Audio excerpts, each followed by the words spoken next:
Hey you guys, and welcome to DeeVine DeeZine. Thank you so very much for stopping by today. I have a little story that I want to share with you.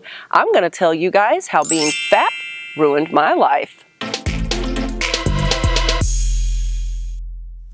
Well, welcome to the channel, you guys. Thanks for stopping by. As you can tell by the title, it's going to be a little different kind of video today. For some of you, it's probably going to be a little bit difficult of a video to hear, but for some of you, I hope it's going to be a great source of encouragement. For all of you, actually, I hope it's going to be a great source of encouragement if you'll hang in there with me to the very end. Today's video was actually inspired out of a collaboration that I had done last summer with a wonderful group of ladies. Many of you will remember it. It was the woman-to-woman collaboration we did. We did it all summer long, and during that series, one of my dear friends, Teresa, over at Cha Cha Cakes, had mentioned a little bit about how weight issues had affected her some in her adult years. I'm going to have my videos to that series linked below, and in those videos you can find the links to the other ladies. Definitely check those out. But her story inspired me to share my story. So Teresa, thank you so much for giving me the courage to open up and talk about something that is such a challenging issue and such a scary issue to talk about. This video today is actually a collaboration with my dear sweet friend Cathy over at Spicy Cat Jams. Many of you probably are already very familiar with her, and if not, you're going to want to be. She is awesome. Cathy, I love you so much, and I love your channel. We actually had the chance to meet back a few months ago, and she is as wonderful in person as she is on those videos. We had a great time. So I'm going to have her video linked for you down below. Definitely go over and check her out when this video is over and let her share her own story with you, because what I have come to learn is that we find a lot of comfort from people who are walking the same walk we are, or who have walked through it and come out on the other side victorious and better for it. So I know that her story is going to help you a lot. And Cathy, thanks so much for joining me today. We're going to jump right on in, and I'm going to start sharing my story with you about how being fat ruined my life. We're going to start all the way at the beginning. Whenever I was a little itty bitty thing, I can't say that weight was really a struggle for me whenever I was extremely little. I was very active, always involved in a lot of activities outside. I had mostly guy cousins, and that keeps you active because you know how little boys are. They like to run around, run through the woods, throw sticks, and all that fun stuff. So when I was super young and being active, weight really wasn't a serious issue for me. I was just an average kid, what you would call average, I suppose. There were a few times that I can remember looking back in pictures and thinking that I might have been possibly getting a little on the pudgy side, but nothing to what a lot of kids have to deal with when they're small as far as weight issues are concerned. However, one thing that was against me from the very beginning was the fact that I am a Southerner, born and bred right here in the good old South. And any of you who are from the South will know already what I'm about to say. Our diet is not the healthiest thing down here. Everything is fried. Everything is covered in gravy. We have all that flour and lard and oil. And not only do we typically have one starch at dinner, we can have 3 or even 4. You know, like those creamed potatoes over rice, white rice at that, not brown. So even though whenever I was real small, weight wasn't necessarily an issue, the potential for it to be an issue was there because I was having some very poor training and proper nutrition, and no fault of my parents in any stretch of the word, no fault of my grandparents, because it was just the Southern thing to do. That was just life for us. That's what we knew as the habit of life. Now, let's fast forward a few years. Moving on up into my junior high school years and my high school years, I still didn't really struggle with weight per se. I always had the propensity of being a little heavier, and I've since come to learn in my adulthood that that all has to do with blood type and the way your body reacts to certain foods. But of course you don't know that when you're little. And like I've already said, growing up in the South and the way we would eat definitely was a potential for problem.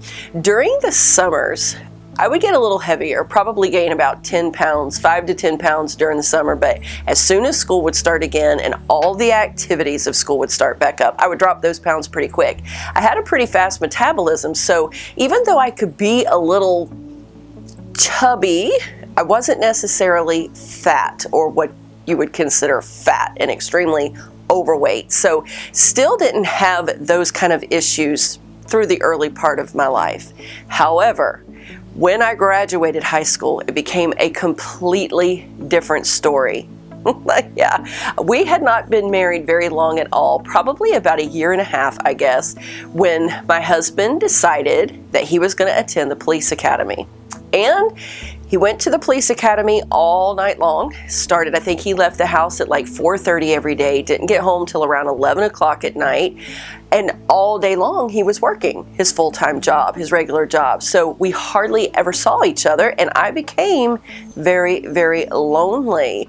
I wasn't the type of person that really liked to go off and do a lot of stuff by myself. Didn't want to go out and experience a lot of exciting things without him, because my mind was I wanted to experience them with him. So I found myself sitting home a lot by myself, just me and the TV. Naturally, I turned to food as my best friend. Now, while it was happening, I wasn't aware that that's what I was doing, but the cookies, the cupcakes, the cakes, the potato chips, you know, all that comfort food really did bring me a sense of pleasure. And now that I'm older and have kind of looked at this issue a little bit more, I've come to understand that the chemicals that are released inside of your bloodstream when you eat that kind of food is the very same chemicals that is released in your body when you're touched, when you're hugged with a loving embrace, whenever there is that intimate moment between you and someone you love. It is the same type of chemicals that's released in the body when you eat those sugary, fat foods. So it's very easy to turn to food as a comfort, because we genuinely do feel good. We do. It's a hormonal thing. It's a chemical thing. And that's definitely what began happening to me. I would eat. I would get home from work. I would turn on the television and I would eat. And I would eat good, sugary things that made me feel good and comforted while my husband wasn't home. Well, it wasn't very long at all till I really ballooned up, probably hitting about 175 pounds in a very short amount of time. Now, for me, that was extremely heavy because I had always been so thin. And as you're gaining the weight, you don't really think about it in the moment, I think. You know, as my clothes got a little tighter, and as I realized that I couldn't wear some of the clothes that I was wearing before, you understand something's happening, but you're not really making the connection that, wow, my life is getting a little out of control with this food thing. Until I started noticing that I was becoming more and more embarrassed being around people. I don't really know when that epiphany happened. I can't recollect if it was because of things that people had said, or if it was just because I felt more uncomfortable in clothes now that didn't fit quite right, or having to go shopping and buy the next bigger clothes. You know, you get to that point when you're gaining weight that you refuse to even go shopping anymore, because everything that you put on and try on, it doesn't fit right, it doesn't look good, you're having to get bigger and bigger sizes. And I think for me, that is when the reality began to set in that this is a problem. This is a real problem. But there was still so much comfort in that food, and there was still such a reward that I was gaining from eating certain kinds of foods that almost made it feel more like the food was worth the heartache, if that makes sense to you. That the food was worth the shame.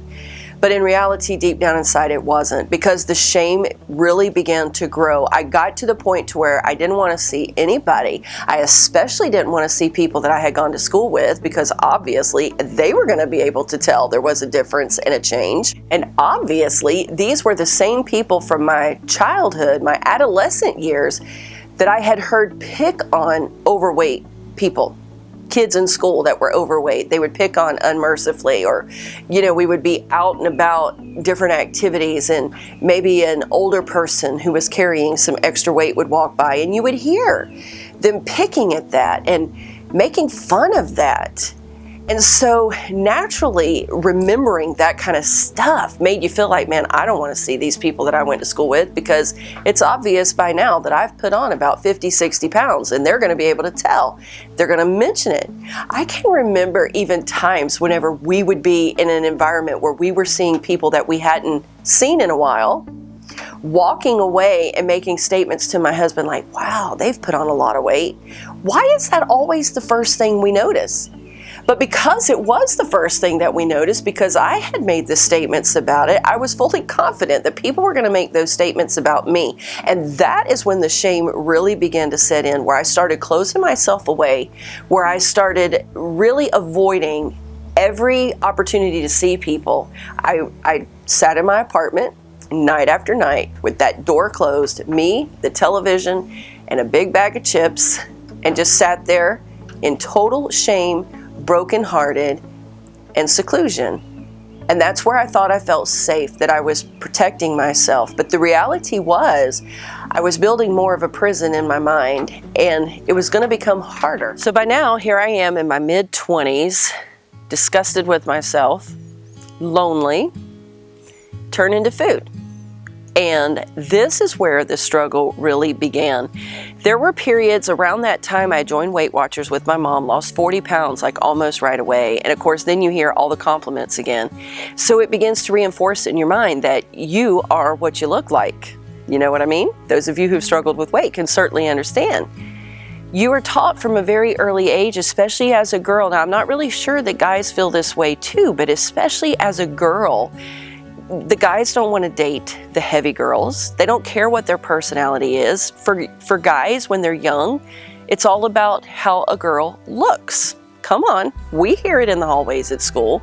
We know full well what guys are looking for. They want the girls who have a good body, good hair, pretty face. And so whenever you gain the weight and you're not what you think the opposite sex is looking for in someone, that reiterates to you all over again that there's something wrong with you. And here's the real clincher.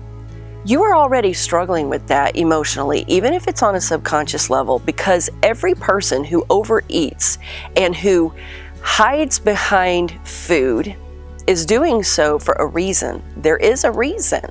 That's not just a lot of psychological mumbo jumbo. There really is a reason, something that's pushing you and motivating you towards that. It could be that you have been in an abusive environment from the time you were little, and weight has become a buffer, what you feel like is a protection for you, not letting the real you show because the weight is a barrier, so to speak. For me, I think that I began to realize the issue of the weight for me whenever I was in my 30s, had already had both of the kids, had been up and down with my weight since my early to mid 20s, lost a lot, would gain a lot, would lose a lot, would gain a lot. It was constantly this yo-yo thing back and forth. And I was at a point to where I was extremely heavy, probably the heaviest I had been right there around my early 30s. The kids were both small, and I was embarrassed. I was embarrassed to meet their little friends, even though they were small, because I didn't want to be that mom. You know, the mom that everybody picked on because she was so heavy. The mom that couldn't do activities with the kids the same as the other moms. I didn't want that to be me, but that's where I found myself. So I had gone on yet another diet and had lost a lot of weight. I lost about 70 pounds in about a 6 to 7 month period. Real fast time frame that I lost the weight. And I was walking through the house one day, entered into my bedroom, caught sight of myself in our dresser mirror, and instead of being excited and celebrating the progress that I had made, being small again, by this time I was back down to about a size 10, which was small for me at that time. It wasn't small for me from what I had been used to being, but I had come a long way.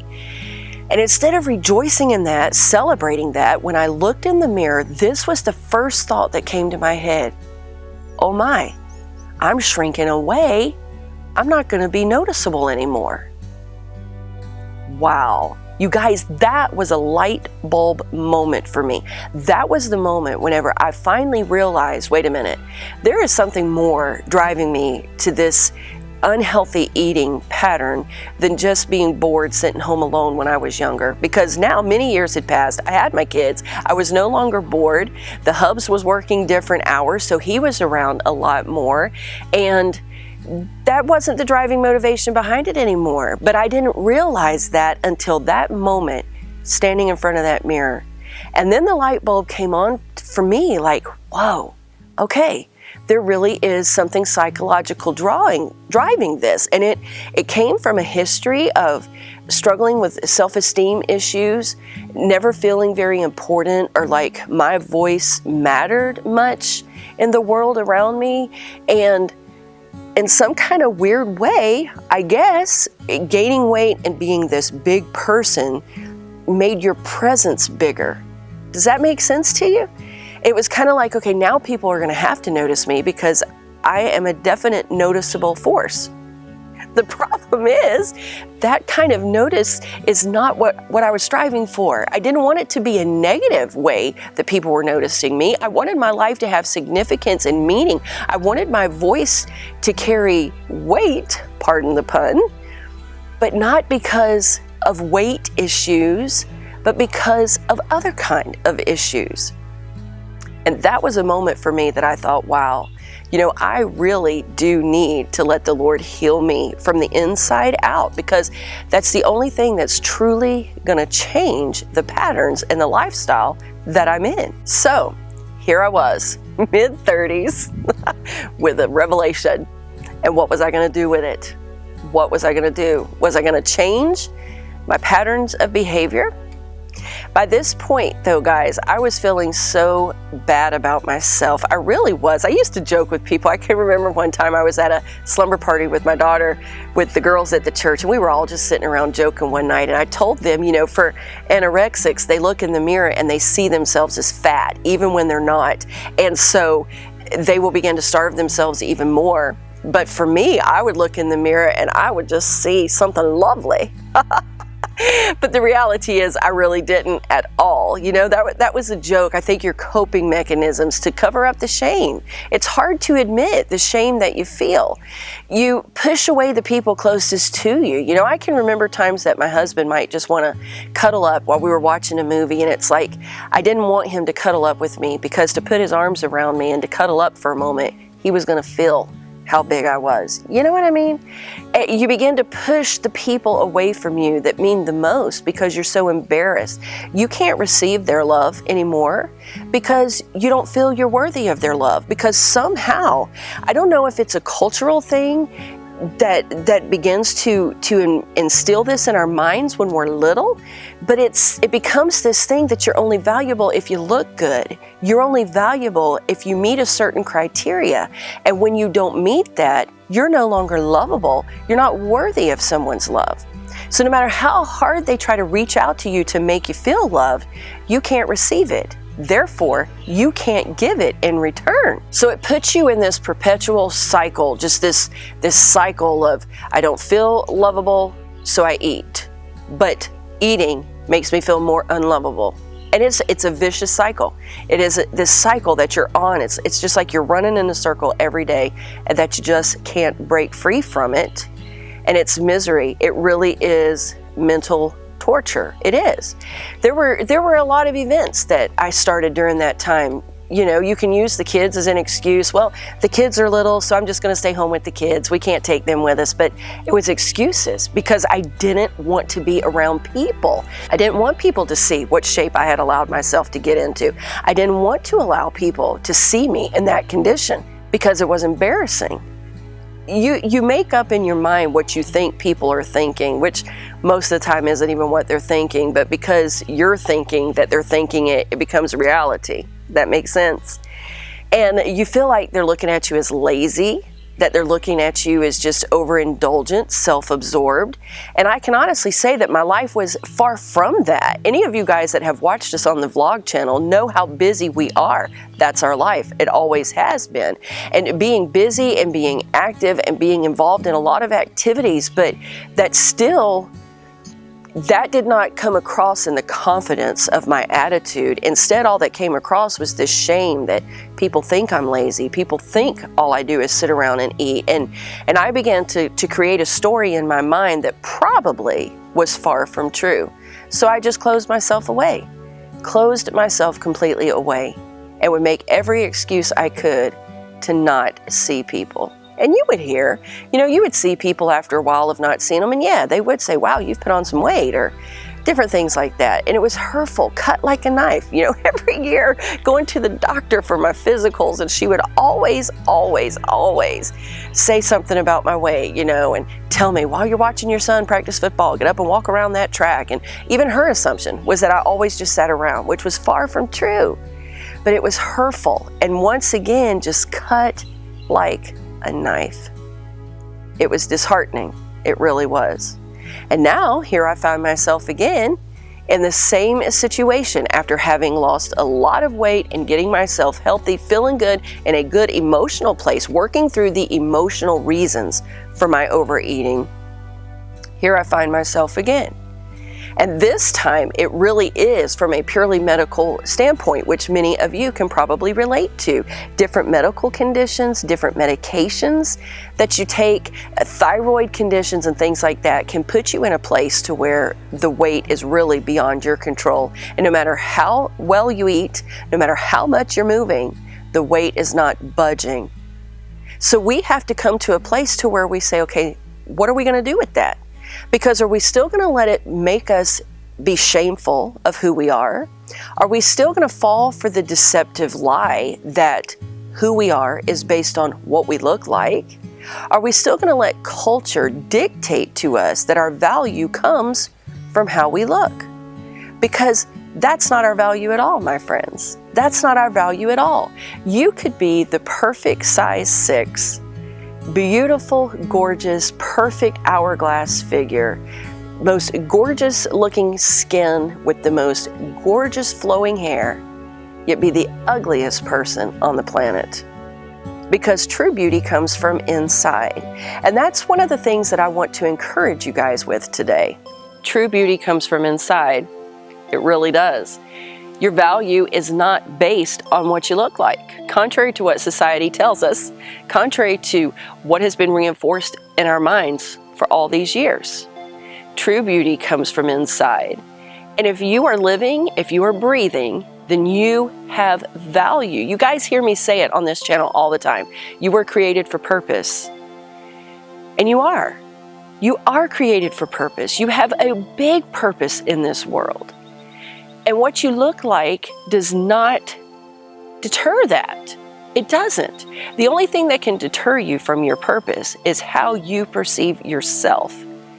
And so I want to dispel those notions today. I want to dispel that idea that what you look like equals your value, because you are valuable so far beyond what you look like. Stop letting your weight hold you back from things. I know that even for myself, trying to do things with the family and being overweight, there's a lot of times that I can't keep up with them. There's a lot of things that honestly I can't do. I can remember even last year we went to the fair, our county fair, and there's a favorite ride that I always ride with the kids. Love it, have loved this ride since I was a teenager, and tried to ride it with them last year. And I got in the seat, but the bar would not close all the way. And when it finally latched, it was so tight on me that I felt I could not breathe. That was an embarrassing moment for me, because I realized, wow, now I'm in a position to where the weight that I'm carrying is keeping me from doing things with the people that I love. Even just walking up a normal flight of stairs. Sometimes they can be all the way at the top and they're having to stop and wait around on me because I'm having to stop to catch my breath. We have to come to a place to where we decide, is the shame that we're carrying going to continue to perpetuate that, where we're overeating and keeping ourselves locked in this place of not being able to enjoy life with the ones we love? Or are we going to finally get that realization that we are worth so much more beyond what we look like on the outside, and that we're going to let that value, that purpose, that motivate us to do something about it, to where we can finally enjoy life to the fullest again, to where we can enjoy doing the things with our kids, enjoy going places with our husbands, enjoy being in public locations where we're no longer embarrassed. I mean, it had gotten so bad with me to the point to where even going to an all-you-could-eat buffet with my family, one of their favorite places to go, and walking up to the bar to get your food was so shameful because I felt like everybody was going to be watching, what's she putting on her plate? Oh, she's going back for more. We have to stop that, guys. We have to stop that. We can't live every day with that kind of shame. And that kind of shame is perpetuated not only from what culture is telling us is acceptable, but what we have told ourselves is acceptable. And I want you guys to know that you are valuable just the way you are. Maybe you are carrying some extra pounds. Maybe you're 100 pounds overweight like I am, or 200 or 300 pounds overweight. That does not determine your value, your worth, what you have to offer this world. There is so much that you can do. And when you get that revelation, my friend, you're going to become happier. You won't need to turn to food in the same way as your comfort. You won't, because you're going to finally get to the place to where you're whole on the inside. And going back to what I was saying a few minutes earlier, if it is a medical thing with you, and you're not going to be able to lose the weight, then you be the best you that you can be right where you are. If it's a medical issue and there's medications that are causing the extra weight, or certain parts of your body might not be functioning the way that they should, don't let that hold you back. Because I am telling you today, you are so much more valuable than what you feel that you look like. And you have so much that you can offer people. You just be loving and kind and giving, being considerate towards other people, building them up to be the best that they can be. And my friends, that is going to be what causes people to be drawn to you. They're not going to be pushed away by your weight. And if they are, then you know what? Those aren't the kind of people you need in your life anyway. And if you are that kind of person that picks on people and that has a disgusting feeling towards them because of their weight, then you are the one who is wrong, and you are the one who needs to do a little changing. So I want to encourage you with that today. I want to leave you with that thought today, because weight does not have to ruin your life. For so many years, I felt like weight had ruined my life, that I was nothing, just destined to sit my life at home behind closed doors and not be seen by anybody. And I thought my life was over. I felt it had ruined my life, but you do not have to let weight ruin your life. So that's going to be my challenge to you today as we close this thing up, is to really look for your value and your worth. Dig deep inside and ask yourselves the question, why have I chosen to use food as a friend? Because in doing that, I can guarantee you it's become your worst enemy. And it has turned into a love-hate relationship. We need to get back to having a healthier attitude and a healthier view of food as the nourishment we need to survive. Sure, it can be a little pleasurable. A nice, juicy strawberry is quite pleasurable. But it no longer has to be the thing that we look to bring us pleasure, because it's time that we move beyond that. And don't let the end goal dissuade you. Don't let it feel overwhelming to you. Maybe you have 100 pounds to lose. You know what? Let's start with 5. Let's just start with the first goal, because as you see the scale begin to move, you're going to be motivated to continue the good progress. But before you can even focus on that, you have to find out what's been driving you to do it, my friends. You have to dig deep. Face the scary fears. Face it. Whatever it is that you have been muffling behind all of those pounds, face it and get rid of it once and for all.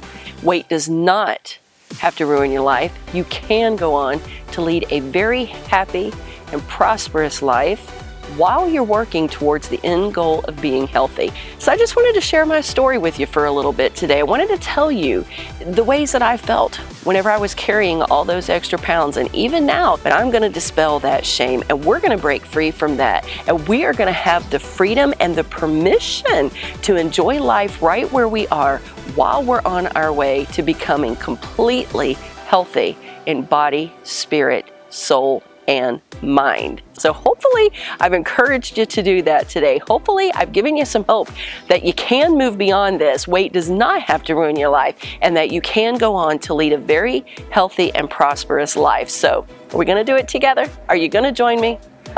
If you haven't yet subscribed to my channel, go ahead and do that, because every once in a while we have an update on Tuesdays where I actually step on the scale with you guys. I show you what I'm weighing, tell you what I'm doing on this healthy journey, and we're doing it together. I also have a group on Facebook that if you're truly serious about getting healthy, I don't want people joining just to peer into it and snoop into people's lives, but if you're really serious, it's called A Journey to Health. You can join us on Facebook. I'll have that posted for you down below, because we're really trying to do our best to empower other women or men and to help you guys get on a healthy journey. So don't forget to go and check out Cathy's video. Definitely want you to make sure that you stop by and take a listen to her story. I believe it's going to be a lot of encouragement to you, and I think she's going to have some very wise things to say as well. So definitely go check her out and give her a subscribe while you're there. But I do want to thank you so much for sitting here with me today. I know it was a little bit longer video. It might have been a little bit hard kind of video to sit through, but I do appreciate your time,